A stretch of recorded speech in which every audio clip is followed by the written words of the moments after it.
In this video, we are going to be talking about how I got my permanent residency in Australia, what that process of getting an Australian permanent residency looks like. If that's something you're interested in, this is the video that you should watch.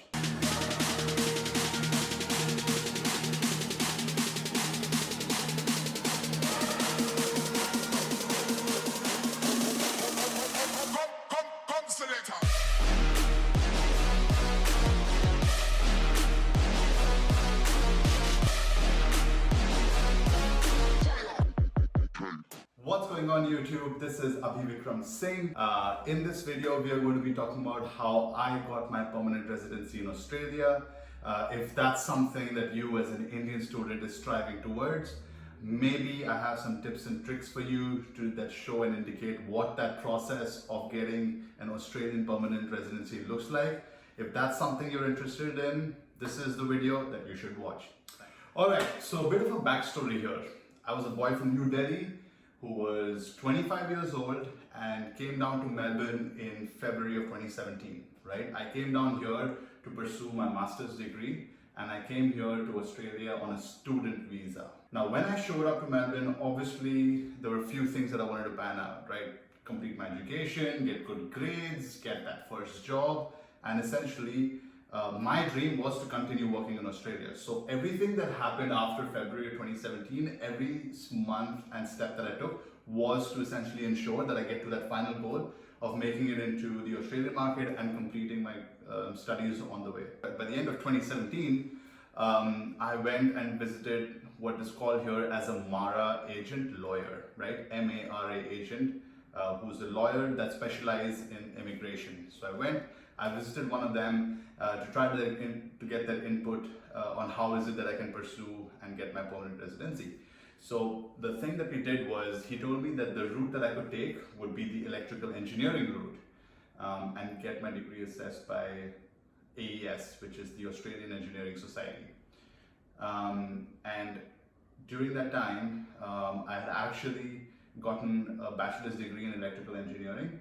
And that's something that I was going to get assessed and then essentially file for my 2 PRs because I wanted 2 options to increase my odds, which is essentially the general visa of 189 or the state sponsored visa of 190. So I applied for both those things to Immigration Australia. So the first thing that I did was try to figure out what all I needed to be assessed by Australian Engineering Society to be cleared as an electrical engineer. Right, so there are a few things there. Of course, my MARA agent helped me out with that. A couple of things there. 1, have to write a summary statement. 2, a continuous professional development document. It's called a CPD, which essentially talks about how and what you've done with your electrical engineering degree and how you put it into the workplace. Third document was 3 career episodes that I had done in my uni or work life and that defined my knowledge as an electrical engineer and how I've built that into actually working as an electrical engineer as well. So the things that I've done were essentially picked up 3 projects from my bachelor's degree and written documents about that. So I picked up 3 projects from my bachelor's degree and I had written a summary about that as well as a summary statement. Once I collected all these documents, I also picked out my 10th grade mark sheet, my 12th grade mark sheet, as well as my bachelor's degree along with the transcripts because we had to get all of that assessed by AES. A few other things, I had to do my PTE exam and my NAATI exam. Now, I'm not sure how many of you are aware about this, but the PTE exam is essentially an exam that measures how well you know English because Australia is predominantly an English-speaking language. So I had to clear that exam. Secondly was my NAATI exam, which actually is giving you an additional 5 points and add to that final score, which essentially help you clear the benchmark for the 189 visa or the 190 visa. Now, the PTE exam I had given in early 2018. And my NAATI exam I had given in mid-2018 as well. And the NAATI exam, of course, is Hindi to English conversion and vice versa, which show that you are bilingual and you get extra points for that. So I took my summary statement, my CPD, my 3 career episodes, I took my PTE score and my NAATI score along with my transcripts from my 10th grade, 12th grade, bachelor's in electrical engineering, combined that into a beautiful package, put a resume on top of it, and gave it to the Australian Engineering Society. Took a few months. I filed for the AES evaluation in April 2018.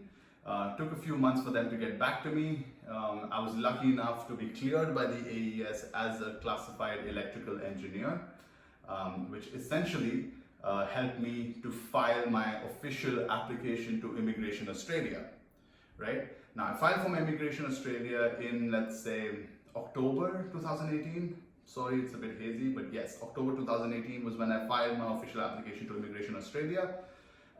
Waited for a few months. By that time, I had also wrapped up my master's degree, which means an additional 5 points. And then I had put and added that into my application as well. By February 2019, I had officially gotten my invite from Immigration Australia saying that you are eligible to clear 189 General Permanent Residency Visa, which is a moment of great happiness for me. Obviously, that's something that I've been working for over the last 2 years. I had cleared the points, and they were accepting me as a permanent resident here in Australia. So Feb 2019, in terms of timeline, that's when it was that I got my invite. The next steps were that they were going to process my applications. They were going to do my back study of police checks and Vic Roads doing their evaluation of if they have any outstanding tickets or whatever. I'm not sure what they did, but there was a back study that happened there, which was an internal process to Immigration Australia. That took approximately a year. Well, in fact, exactly a year. So Feb 2019, I got my invite. Feb 2020 was when I got the official permanent residency visa from the government. My MARA agent called me up on a beautiful Saturday and said, Vikram, your life is about to change. And that was a very, very happy moment for me. And henceforth, I've just been, living as a permanent resident. Now, hopefully, I've covered a few things here, which essentially would help you out. Let me know if there are some things that you'd also like me to cover in the next upcoming videos. Or if you have some questions, ask me in the comments down below. Now, a bit of a disclaimer with this video. This was my process and journey towards permanent residency. A lot has changed over the last 3-4 years in terms of the points that are required to clear it, as well as degrees that are on the SOL or that are not, right?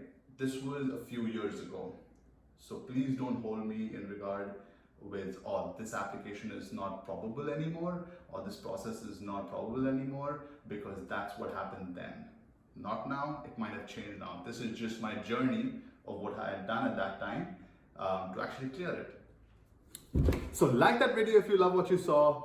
Write down any questions if you have in the comments section. Would be more than happy to answer them for you. Share it with your friends. Subscribe to my channel as well. I mean, it's just a click of a button and it'll really help me out. Because the next video that's going to be coming up is my first travel vlog. So I'm super duper excited about that. And yeah, see you guys next time.